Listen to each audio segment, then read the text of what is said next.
having our tea. Yeah.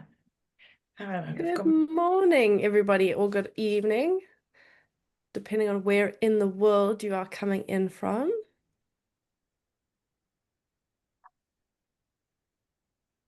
Go, I see a couple people just trying to join still. Yeah, Lauren, how you doing? Maria, Hey, Mary, good to see you. you too. Cool. So for everybody, you will see we have kept this as a standard meeting and not a usual webinar, purposefully so that we can all see who is in the room. And also, it's sometimes nice to see industry connections that we haven't seen for a while, that we can pick up a conversation with. So we've purposely left it in this format. But if I could ask if everybody could please keep their microphones off, you're welcome to turn your camera on, but just keep your mic off. And then when we get to the end of the session, you're welcome to unmute yourself and ask any questions that you find pressing. You might want to know, maybe you want to challenge some viewpoints. We are always open to a discussion. So I'm going to kick us off. And yeah, let's see where the morning goes. So the purpose of this webinar and really the conversation and thinking around this was we have recently had a lot sort of thrown at us in terms of where we need to go from 2026 and beyond in relation to our sustainability reporting. There's lots of new policies coming out internationally. And really, we're finding a lot of people are hesitant to then either start on their sustainability and carbon journey, but also more so, they don't know where to start. So the minute you start delving into sustainability, your carbon footprint, your carbon emissions, it really can lead you quite deep down a dive of overwhelming information. And yeah, I think for me personally, I have found sometimes it's easier to then go, whoa, this is too much. I don't have the capacity right now. Let me look at it down the line. And suddenly we're months later and we still haven't quite figured ourselves out. So I hope that this helps to guide some of our thinking.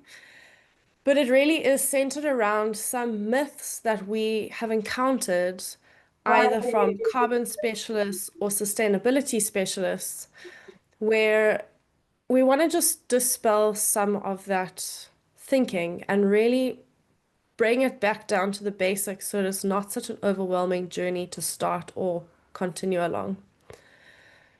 So before we get going, I want to introduce all of us that you are seeing sort of spotlighted on your screen.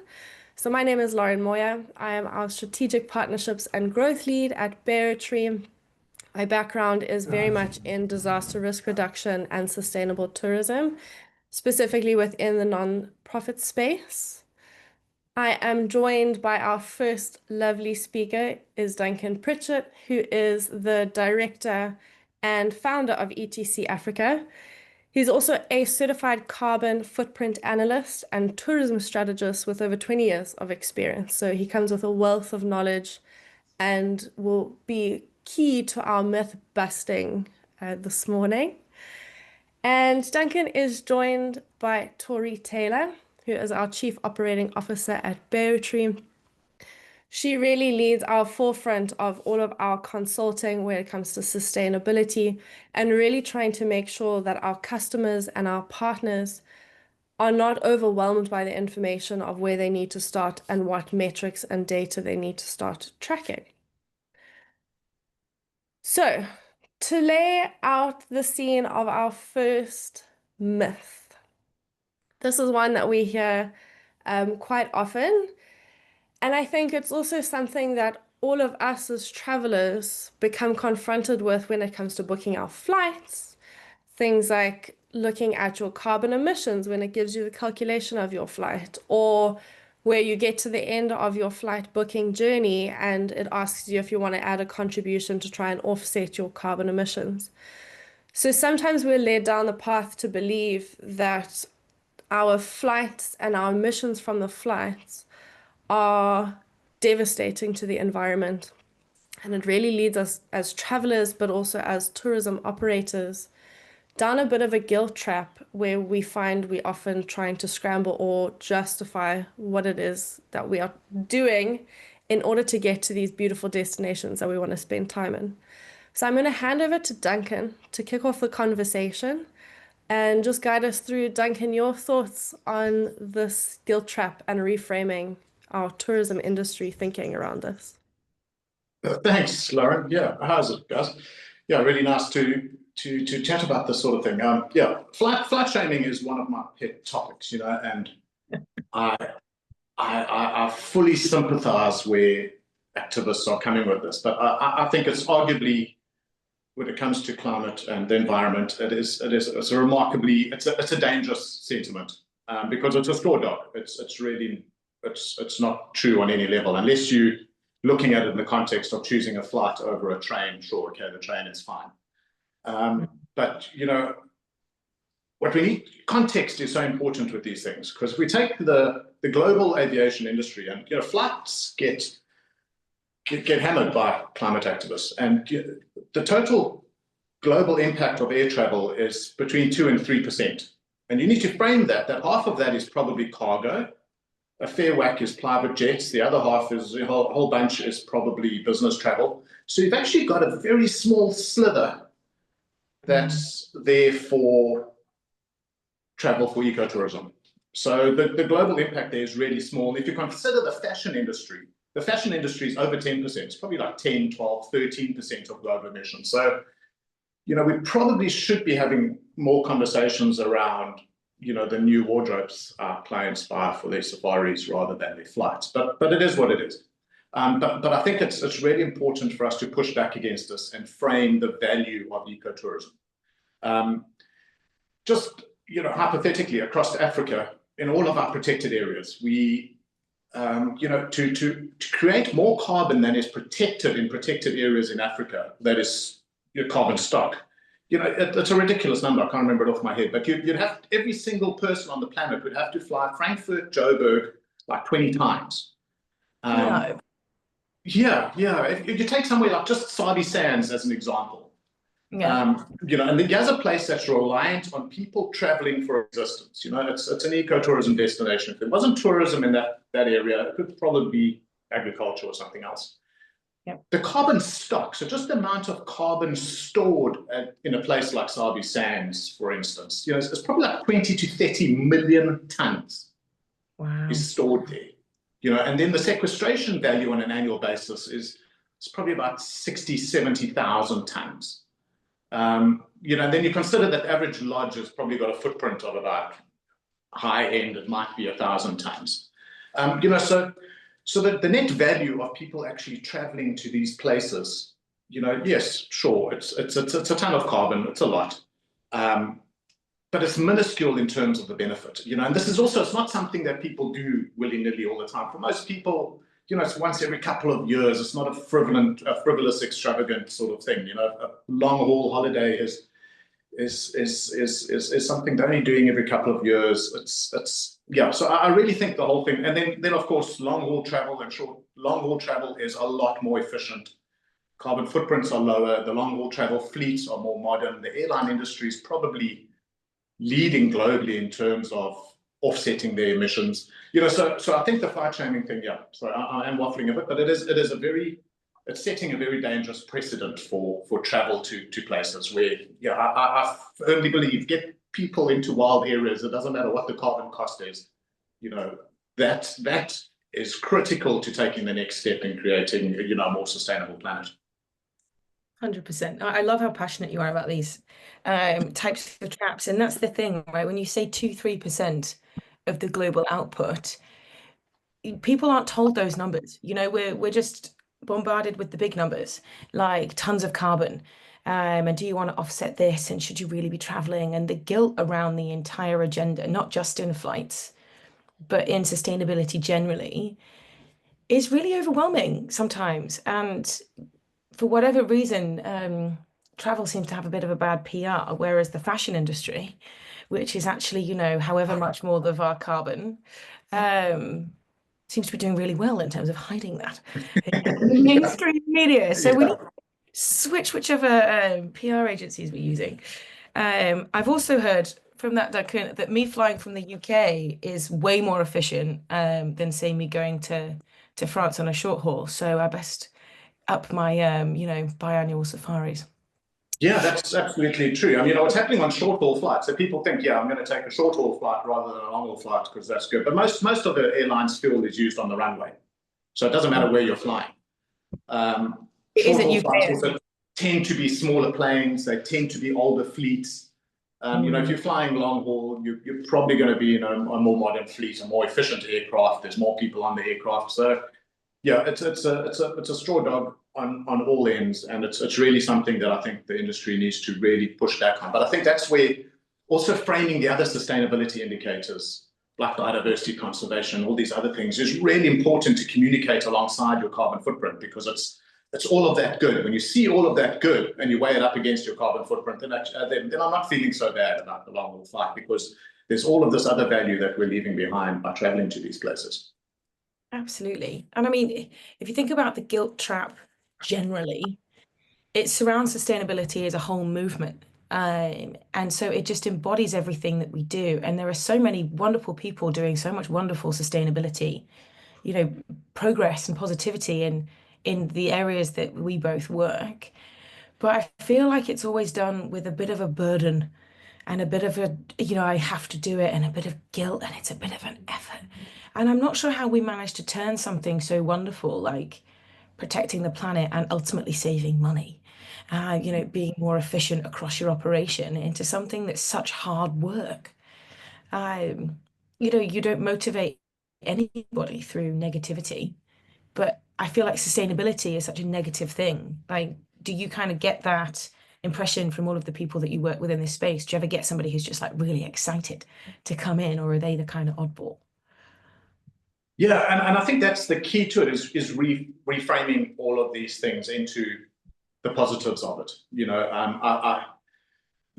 I think what's happened is, the idea of sustainability reporting and carbon reporting has kind of trickled down from a high level, big, mega, national, international, corporate sort of reporting. And that's those same sort of standards have trickled down to everybody, and the same sort of purpose behind it has trickled down to everybody. And the purpose of sustainability reporting for a tourism lodge is not the same as a purpose for the sustainability reporting for a multinational mining company, for instance. But we kind of frame it the same, and we use the same methodologies, so I think that's where the tourism industry really needs to kind of start, especially when I say the tourism industry, I think I'm talking eco-tourism industry. I'm not talking bright lights and gambling in Las Vegas. And Right. I think we need to take hold of these sort of conversations and frame them in a way that's beneficial to the industry, and contextualize it within the industry, because at the moment we're being contextualized in the context of all sorts of other industries, which isn't really relevant or a fair comparison. No, absolutely. And that contextualization, I think, is really important.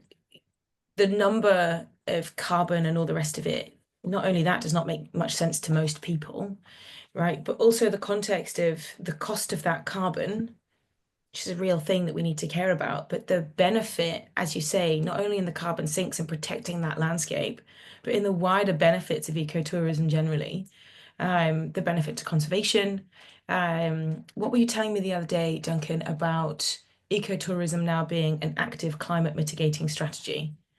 Yeah, it is a recognized mitigation strategy for climate change. And we don't tell that story. No, we should. Yeah. We absolutely.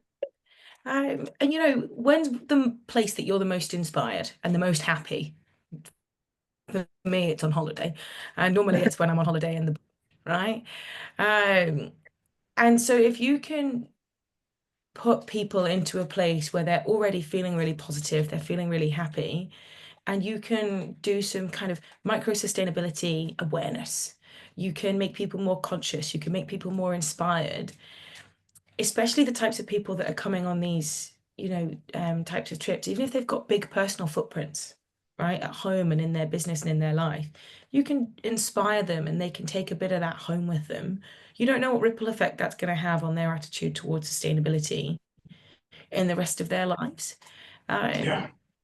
And that's a really You've hit the beautiful. nail on the head there, Tori. That's exactly what it needs to be. You know, I believe that's why we should measure these things and why we should talk about them in the tourism industry, because it's our role to inspire, you know, people to go home and be better citizens, you know, and be better, yeah, just better human beings. And I think time in wild places and the opportunity that you get when you're at a lodge to actually be educated and made aware and inspired by these little things that a lodge is doing. And it might seem frivolous to you at a, you know, if you're a lodge manager and you know, you've kind of done something to insulate your pipes to make your water heating a little bit more efficient. You know, it might seem frivolous, but it'll probably be quite inspiring for somebody who's not been exposed to that sort of thing before. And then in the context of being in these beautiful wild places, you know, it's, you know, psychologists have written books about this, how being in nature inspires that sort of change and creativity, and people take that home with them. They do. Can I tell you, one of my favorite, genuinely, it stuck with me for a long time, and I want to somehow bring this into my home. I was in the beautiful outback in the Kenyan bush. I was actually with our wonderful CEO. And there was a gorgeous outside bathroom, and the wastewater from the sink, there was a pipe that went directly into the top of the toilet. Simple, so simple, but I know that the water I'm using to wash my hands is then going to flush the toilet. And it was just such a tiny thing about water recycling. But because I could see it, I was like, that's very clever. And I got really excited. I called more to the bathroom. Yeah. Come on. And it's those little things that, you know, that makes me feel, you know, I live in a cottage in the UK, and I'm like, why don't we recycle our water? Think about how much water that I waste at home. And those little things that you can do is like those micro kind of lessons. I've never forgotten that lovely little sink outside. And there's a few other things from being in these, you know, kind of natural spaces that the wonderful eco organizations and ecotourism organizations that we work with, they might think that I don't know, that might not be, you know, the experience that their guests would want to see. But personally, I love that kind of thing, and I want to understand the water recycling and the water use. And people don't talk about water in their carbon footprint and their sustainability, but it's such a huge part of it. And, you know, we're just tipping on the edge of the iceberg here, aren't we? Yeah. And I think often we just don't, you know, if you're in the industry and you're running a lodge, you don't see the wood for the trees. You know, this is part of your day-to-day life. But I think, you know, it's, I do think we underestimate the impact we have on people's lives in the bigger scheme of things, or the opportunity we have to impact their lives and the planet. Absolutely. So just to sort of summarize everything that you have mentioned, I think there are three really nice key wins for everybody to start off with, which is the first is to integrate your story and what you're doing into the guest experience, making guests aware of what your practices are, what you're doing. That could be in the form of flyers that you have, or when they check in, you send an email just to say, these are our practices, just for you to be conscious of, or just to know what they are contributing by just being there. Because already a lot of that funding, by them choosing an eco lodge or a smaller place, is already contributing significantly back into conservation efforts, into community livelihoods surrounding all of the areas that they're visiting.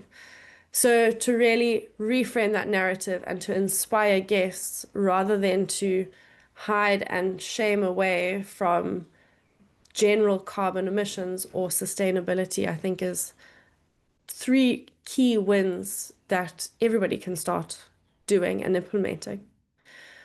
Which also then leads us quite nicely into our second topic. And this really, we want to delve into being transparent about our carbon initiatives, about our sustainability initiatives. And this really is focused on what those scope emissions are. So I've just popped a summary onto the slide with a few examples, just so that everybody has the same context, I know I was privy to some of this conversation last week, and I also got lost in the scopes. So just to clarify, scope 1 is any emissions that a company or organization directly emits. So that could be either vehicle combustions moving around, or your company facility. Our scope 2 emissions are then more indirect emissions, but very much focused on your electricity purchase, your electricity usage, your heating or cooling systems, whatever that might look like. Scope 3 is really what we find becomes challenging, first of all, to capture, to report against, and to also figure out what is included into scope 3 that we can account for and include in our narratives. So it is really our emissions across the entire value chain, and that includes your guests coming in, what method of transport they have taken to come to your lodge or your tourism operation or whatever it might be, general waste, any production, your staff coming in. And so I want to hand over the conversation to go down a bit more of a rabbit hole here. Tori, to you to start us off with, and then Duncan, if you can come in also with your experience and how you, as a carbon footprint specialist, guide your clients into understanding each of these scopes and then reporting against each. So Tori, you can kick us off. I'm sorry in advance, everybody on the call. This is going to get nerdy, and Duncan, I'm looking forward to this one. So thank you, Lauren, for kind of taking us through what they are. Everybody, these are the greenhouse gases, right? So the GHG protocols is kind of one of the main global frameworks that exist that people try and follow when they're doing their greenhouse gas reporting. And as you can tell, Lauren spent about 4 seconds describing scope 1 and 2, and then about 20 describing just the list of what's in scope 3. And that's when people kind of start to go, what? How am I supposed to do that? And I mean, Duncan, I'd love your perspective on all of this. I think when people just start going through that list of scope 3, they go, well, they're going to be really big numbers. You know, that's going to be so much carbon that I don't have direct control over. It's the whole point, it's an indirect emission. Tell you what, either I'm just not going to report on it because either I can't figure it out or I'm scared the number's going to be too big. So I'm actually just going to focus on my scope 1 and 2. I'll maybe bring in business travel from scope 3 because that's what is kind of within my direct control, my books to deal with. And that's better than nothing. And to be honest with you, in my opinion, I feel like that is better than nothing. Would you say that you kind of need all 3 to make a start? Is scope 1 and 2 and kind of starting there a good foundation? What would you kind of advise your clients? So I think, actually, before I get into that, I want to just loop back to what Lawrence said right in the beginning. You know, people are just not sure when to start, you know, and one of the things we find is a lot of people, and you probably find it as well, start looking at their carbon footprint or other sustainability indicators. Once they feel that they're like kind of green, we've done good things. And especially for carbon reporting, that's a mistake. You want to do your baseline in the worst possible scenario. So it can improve.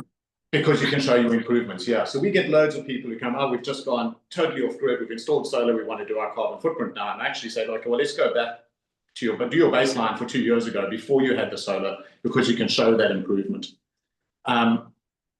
So having said that, the sooner you get started with this sort of thing, the better. But what I really want to highlight is that this little picture that you can see on your screen looks horribly, it is frighteningly simple. For most lodges, scope 1 emissions are going to be everything that you need to report for your carbon footprint to start off with is going to be sitting on a general ledger. Almost all of it has got a cost associated, maybe with the exception of waste, but everything else you've paid for. So on your financial accounts, you're going to have your spend on diesel. You know, if you know the spend on diesel, you can calculate what the diesel price is. You know how many liters it was. So scope 1 is almost never is going to be diesel, maybe LPG gas if you cook with it, bit of petrol, maybe some firewood. In your average lodge, yeah, it might be aircon refills now and again, but everything is sitting in an account under your utilities. So it's all captured already. So you don't even have to go look for information. Yeah, so most tourism environments, that's going to be limited to petrol or diesel in vehicles, LPG gas, firewood. Yeah, maybe some exceptions. Scope 2 is exclusively in South Africa. It's exclusively electricity from Eskom. In most of Africa, actually, it'll be grid-tied electricity, unless you're getting sort of central gas or something to that effect. But if you're an off-grid lodge with solar and things, Scope 2 doesn't even come into the equation. But the Scope 3, so this is the interesting one, and we tend to think it's going to be high, but in my experience, if you're not exporting and shipping large amounts of things overseas or sending ridiculous amounts of waste to landfill, which most lodges don't, your Scope 3 emissions for certain will be a fairly small proportion of your total footprint. If I'm just thinking in a lodge context, we do not have a single example of a lodge where Scope 3 emissions exceed their Scope 1 emissions. In most lodges, hands down, if you're grid-tied, electricity is probably going to be your biggest emission source. If you're not grid-tied, your diesel in your vehicles and generators will be your biggest source. But certainly on the Scope 3 stuff, and it is a rabbit hole. And you always kind of walk this line between trying to be as accurate as you can and trying to be as complete as you can. But I think if there's things that you can measure, that you've got somebody who does deliveries once a week and you pay them a bill, those people can tell you how many kilometers they traveled. The information's there. If you're traveling to do marketing, those flights are there, it's measured. Include the things that you can measure. But I think the trick here, Tori, is it's about transparency. If you can't measure something or you haven't measured something, just be transparent. Well, we've excluded business travel this year because we didn't keep the data. That is perfectly acceptable to do. And then a little caveat that we have put systems in place to record our flights for next year.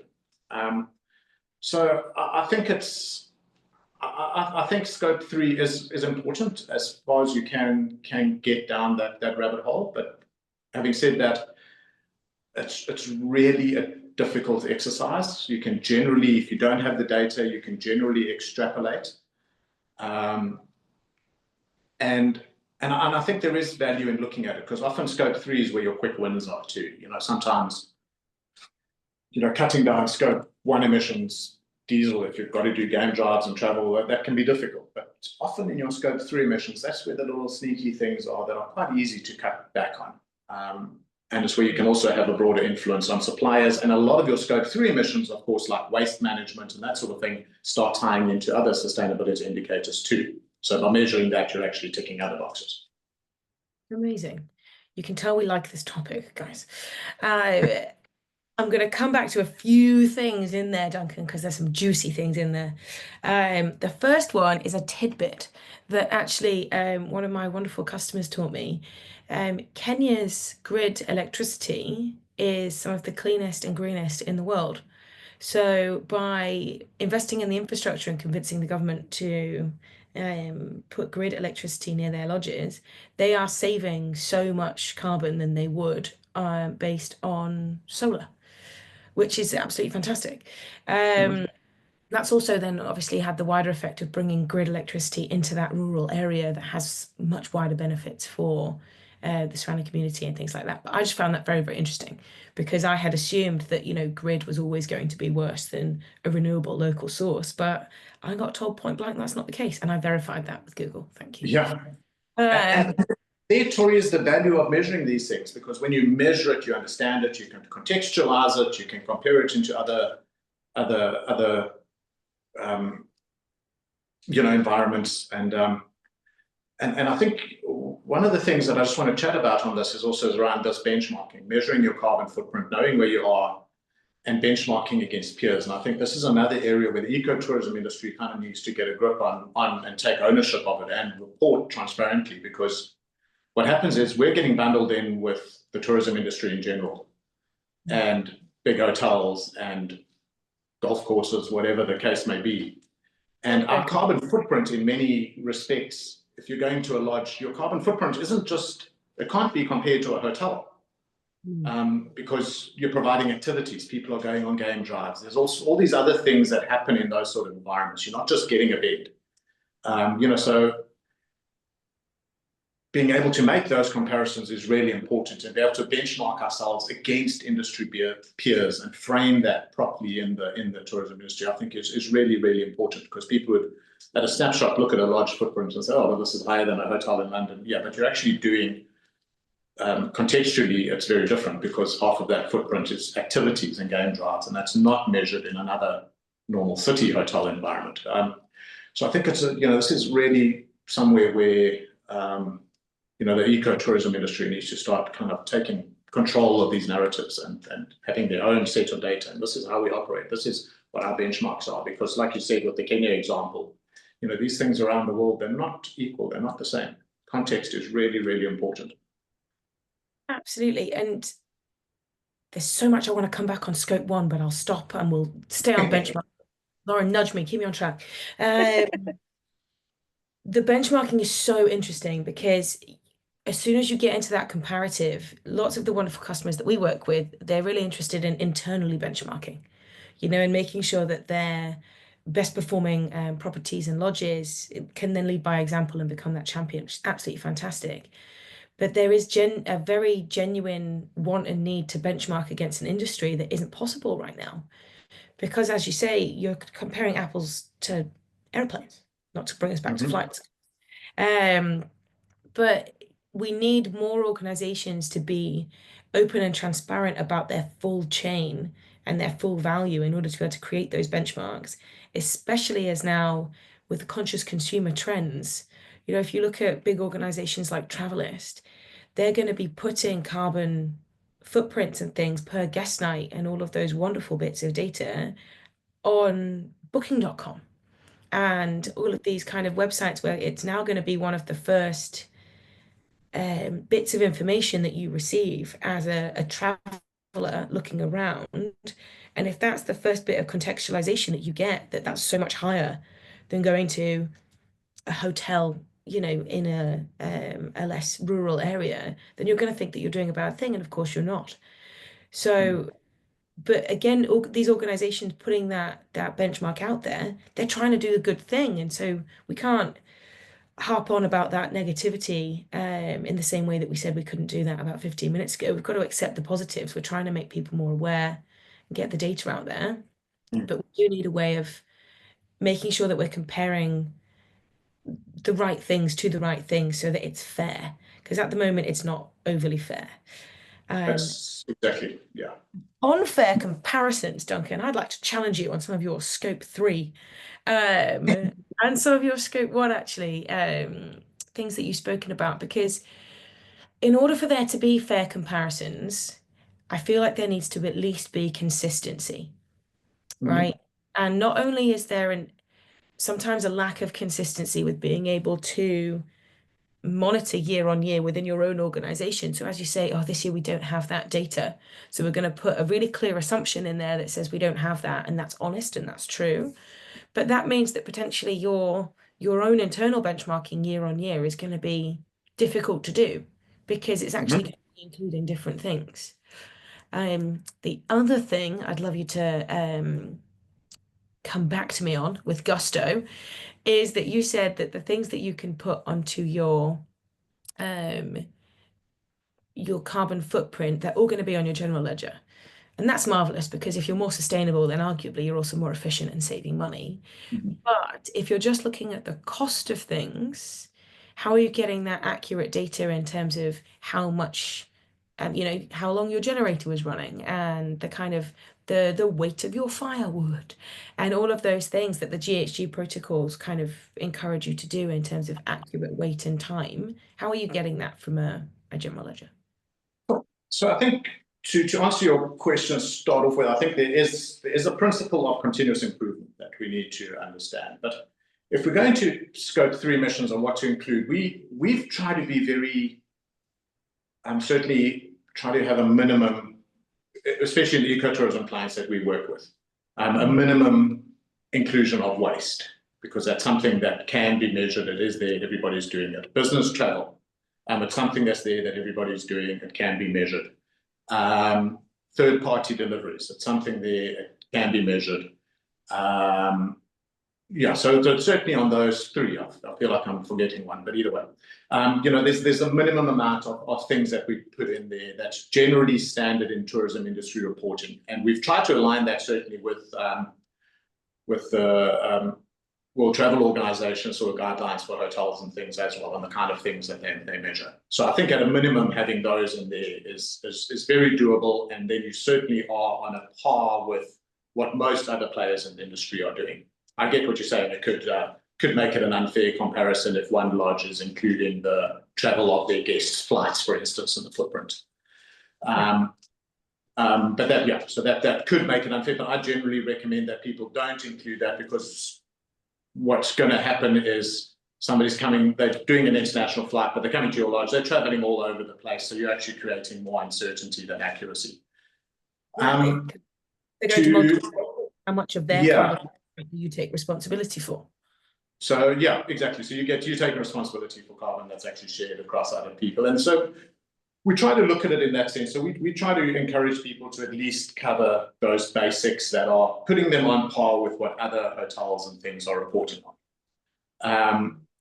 And even if in your first year you can't measure it, you can extrapolate it.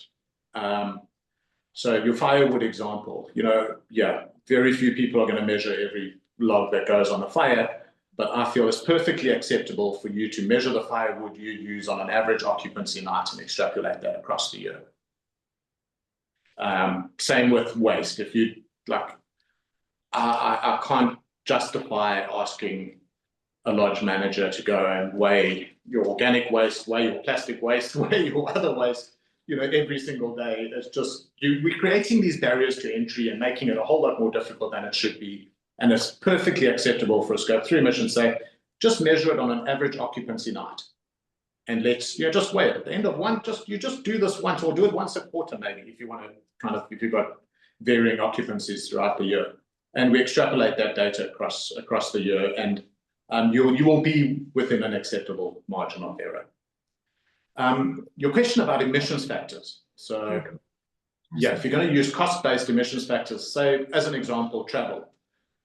You don't have a ledger of all the flights you've taken, but you've spent $50,000 on international flight travel. There are cost-based emissions factors that you could apply in those scenarios.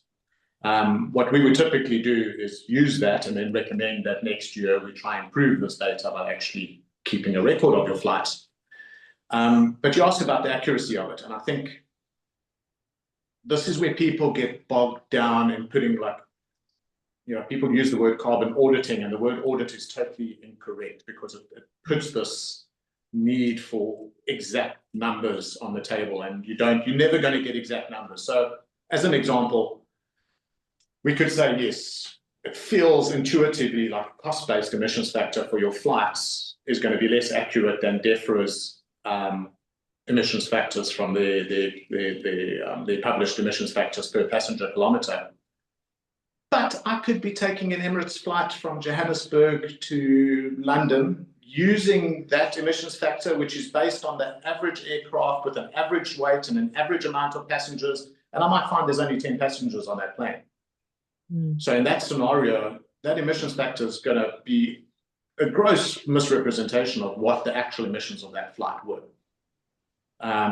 So what I'm saying is we can go down this little rabbit hole of getting really complicated, and the reality is the best we can do is come up with a best guess scenario. And I've looked at sort of greenhouse gas inventories and net zero plans for a lot of companies, and people have been doing this for 20 years, are still trying to find ways to get more accurate and get better. It is not an exact science, and I am not going to lose sleep if we use a cost-based emissions factor because that was available. Because what we're doing is encouraging people to start measuring this stuff, and what it gives you by measuring it, it just gives you an understanding of where it fits into your business and what the materiality of it and how important this is, and is it something we can cut back on and save some expenses, do good things for the environment.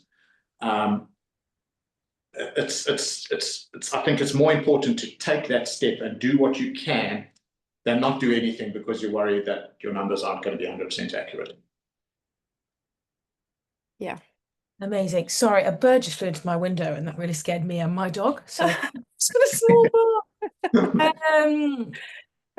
Duncan, Doug, I love what you sorry. said there. I mean, I'm just going to end on this because Lauren's going to tell us to move on. What you said is really positive and really hurts my OCD, because what you've said there is that it's better to start somewhere and give as much as you can whilst not making it a huge burden on your operation, a huge burden on your team, which is exactly what we want. But the OCD and the data nerd in me says, yes, but if it can be accurate, then why don't we get the accurate data and make a gorgeous spreadsheet and do that? So I think there is definitely a balance there of, if the data is available to you in a way that you can include your team members and your organization in easy, efficient, accurate data gathering that actually involves everybody in that journey, makes them understand that it's important, exactly to your point. If we're just getting that from a general ledger, we're only including the people that have access to that general ledger and how important this information is and how important this journey is. If we're getting small, accurate pieces of data from the ground, we're actually including everybody in the team, in the organization, in that journey. And making that part of everybody's just day to day, and then you've got really accurate data. But I also completely love where you're coming from in terms of the elements of this that you can't do that with. It is better to just try, see where you are, and then make micro improvements from that. So it's a bit of a balance of your and I's personalities, I think. When it comes to tracking. You're absolutely right, and I don't want to say that I'm saying don't collect data at source. That is always the best way to do it, and you're always going to have a far better understanding. But what I am saying is that don't be put off if you feel you don't have all the data you need, because it is somewhere. There are ways you can extrapolate it and find it, and and I think that's just that's my message. It's just like, if you need to do it like this because of X, Y, Z, let's do it like that. But let's just take that first step. And inevitably, if we've done somebody's carbon footprint from a general ledger, we would probably recommend that they measure that source next year, because it'll give them a better understanding of how it's managed or something to that effect. But yeah, I think it's just the important part is just like get started, and that first step in the journey, regardless of how you take it, that just leads you onto that journey where you can get better and better and better at doing these things and get better insights and get more people involved. And Amazing. Perfection isn't the goal. Lauren, over to you. Yeah. She's And changed slides. I think everything that you've just said, Duncan, also links into our last topic, really, is what are our hidden wins? I mean, you've mentioned starting somewhere. Don't be overwhelmed by everything that you need to collect. Just start at one point and build on that. Start then seeing what that spirals into, what else you can capture, but don't be overwhelmed by everything. And also, I think it comes into something you've mentioned before when we were having a conversation that I found quite fascinating, was we've been fed a narrative of plastic is bad. Yes, it is bad. But it's something interesting that you've said before is actually when you go in to look at quick, easy wins for an organization when it comes to their carbon footprint, actually starting off with capturing your organic waste, measuring all of that and doing something with your organic waste is makes a significant difference, probably more so than plastic. yeah. You're welcome to correct me if I misinterpreted, but You are I correct. want to elaborate on it. Good. Correct in my world and incorrect in the bigger world. From a carbon perspective, plastic's meh. But I think this is where it's really important to, like what you guys do at Baotree, is having these other sustainability measures, because plastic has a massive environmental impact. It's getting into the oceans. There's all of the things that go along with plastic that we know are bad. But if you measure the carbon footprint of plastic to landfill versus organic waste to landfill, your organic waste is going to be way worse than your plastic. So in a carbon footprint context, organic waste is, think before I speak, but yeah, I think it probably is it's got one of the highest emissions factors, because organic waste creates methane, which has got a very high carbon intensity. Plastics do that less so. So if you're throwing away 100 kilograms of plastic and 100 kilograms of organic waste, your organic waste is going to have a significantly higher carbon footprint. The plastic waste has a significantly higher global footprint on biodiversity and other things. So I think that's where it's really important that we are measuring these things alongside each other, because as waste management and managing your plastic use, that's a really important sustainability indicator, but it's not necessarily going to have a big impact on your carbon footprint. You've absolutely just touched on something that's so important for me and for the way that we talk to our customers at Baotree. It's more than carbon. Sustainability is more than carbon. Everything that you just said there about the plastic, if you put that just as a number, if you just turn everything into a carbon number, then the way that you would be steered in terms of what you focus on isn't necessarily the way that you would naturally steer yourself in terms of what you know is more important holistically, right? We need to just reduce the amount of carbon we produce more than anything else. Putting it into landfill or recycling it isn't necessarily the answer to that problem. But again, we're just aiming for perfection. Whereas actually, if we need to recycle something rather than throwing it away, that's better if our option is to not use it at all. I'm going to dig into that on the bio waste on the methane, because I wonder if it's that actually it biodegrades quicker. And so over a lifetime, anyway, we won't rabbit hole again. we won't do it. I really like what you're talking about there in terms of that wider, the wider value in sustainability rather than just looking at the carbon, right? In terms of other areas that you advise your customers that are like the easy wins, the quick wins, the things that they can really focus on, organic waste being one of them. And that's an amazing one because that can turn into, again, really useful byproducts, right? You can reuse that in-house, in compost, in biogas, if you want to put that infrastructure and invest there and things like that. So not only is that reducing your carbon footprint, it's also reducing a cost of delivery and things like that. You're also getting something useful out the other side. Are there any other ones apart from organic waste that you can kind of think of that we could tidbit our audience with? Yeah, well, I just want to chat about organic waste because I think that's by weight, it's more than half of your total waste volume, and even if you just put it in a pit and compost it and turn it over and cover that over, you've returned that carbon to the soil rather than sending it to landfill. So, but there's so many cool things you can do there with that kind of link to your other sustainability projects. You might be supporting a community garden and using your organic waste to create compost that's going to a community garden. That's a great story. It's minimizing, it's reducing your carbon footprint. People donate it to local farmers for pig food.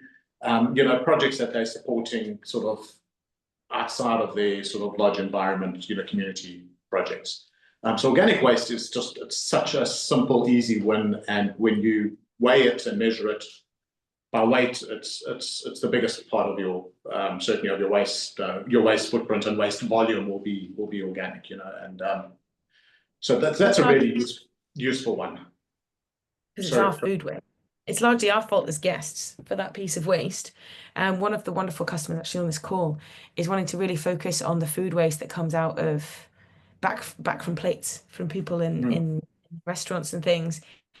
And again, it's that micro education of like, guys, we shouldn't be wasting food in the first place. Yeah. But anyway, we won't rabbit hole down either. Yeah. Wasting food. If you look at the amount of food wasted and the amount of people that are hungry in the world, the amount's the same. We could solve all the hunger by not wasting, but that's another conversation. Other easy wins, and it's also why I like including other things like third-party transport. If you've got a lodge and you're driving to town to fetch your goods, and your supplies, your food and your alcohol and whatever, you're doing that on a regular basis. That's a scope 1 emission. Whereas if you're outsourcing that and you're chatting to other lodges around you and you're all getting deliveries with the same truck, that becomes a scope 3 emission, and it'll end up being a fraction of your carbon footprint where you're doing that yourselves. You know, so that's what you start creating a little community of cooperation when you're doing these sort of things. And at the same time, you're really minimizing your carbon footprint. You might push up your scope 3s a little bit, but you're really going to pull down your scope 1. And I think that's a really easy, quick win for a lot of people, is to minimize their own driving and traveling and transport, and rather get those things delivered, because inevitably those delivery trucks, where it's practical, are doing multiple deliveries, so it becomes a shared service. They're far more efficient because they're taking bigger loads, and you're reducing your direct scope 1 emissions. So that's another thing that I've noticed is certainly a very, very easy win when you start doing that. And then what also starts happening is you get in environments where you have got a lot of lodges around a particular area, and you start getting cooperation going around other areas as well, which kind of just creates more opportunity. Yeah. My final win, Love, before you move us on, is the storytelling element that you just brought in there, Duncan. I also find that the biggest win that we can offer in our conversation is actually just how to tell that story in a different way. So rather than just focus on, here's your carbon footprint this year, it's reduced by 2% the year before, look at all of the wonderful holistic things that you're doing around that number, and look at how much bigger it would be if you weren't doing all of this amazing positivity. Look at all of the other extrapolated value that you're getting from all of these sustainability initiatives, all of the reduce, reuse and recycles, all of this lovely stuff that you're doing. All of that then creates a much wider narrative than just putting out a carbon number and going, we're actually 1% up on last year, guys, but that's because we did this, and then trying to panic justify it. But, you know, we've remained pretty stable. It could be so much worse. We've already done this amazing work. We're trying really hard, and that's what matters. And I think that's the storytelling and the narrative is also one of the biggest wins that you can get out. You're absolutely right, Tori. Yeah, I mean, the carbon number for most people is it's a fairly irrelevant thing. You know, it's that story behind it that's actually going to inspire them, and it's the story behind it that's important to them. The actual number, you know, I can almost guarantee you, anybody who's asking you for your carbon footprint number, you ask them what their carbon footprint is at home, and they're not going to be able to answer the question. No, I couldn't. You can't, no, but it's really important when we go on holiday. It's weird. But the point is that it's the story behind it. That's the really important stuff. And the efficiencies and the way we can become sort of more sustainable, responsible businesses. The number is a tool that can guide you in the right direction, yeah. Very well said, Tim. Apologies, I moved us onto the side because actually you were both leading into the same conclusion. And it's something that has come up in our chat as well, with Nahid making a comment to say, one of the major problems with carbon accounting in Kenya and the development world is the lack of data. So it's hard to make educated assumptions due to the lack of data and local equivalencies. And so there was a question posed on how to address the issue, but I also want to just emphasize we have in our own conversations also discussed that a lot of the benchmarks are very much bigger hotel commercial chains, and there's very little benchmarks for your smaller eco-tourist lodges. And so we do need to start collecting data to create those benchmarks and see where we're going.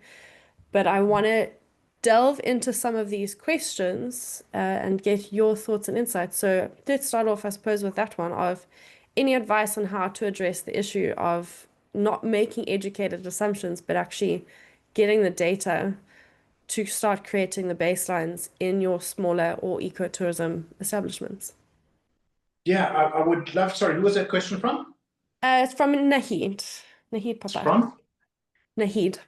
Nahid, I would love to have an example of that, because, you know, I do feel that most of the stuff we've spoken about, with the exception of waste, is something that's probably got a financial liability for you. So something that's got an invoice attached or you're paying for, whether it's electricity or gas or transport or diesel.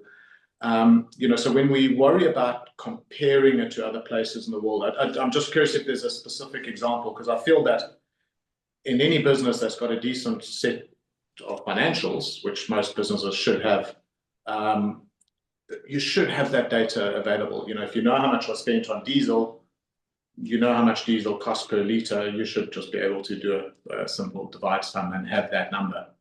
But I'm just curious if I'm misunderstanding that in the context. I think in the other context of benchmarking against peers, that's something we've been quite fortunate with, because we kind of have tried to focus on ecotourism lodges and as a core of our business. So we've kind of got a fairly decent spread of where people sit, whether they're grid-tied ecotourism or off-grid ecotourism in different tourism environments, and without sharing everybody else's data, we kind of still know this is the average for an off-grid lodge, in a remote area, or this is the average for an on-grid lodge in South Africa. So we've been quite lucky that internally we can actually understand this stuff. But I think, the trick is getting the rest of the world to understand that.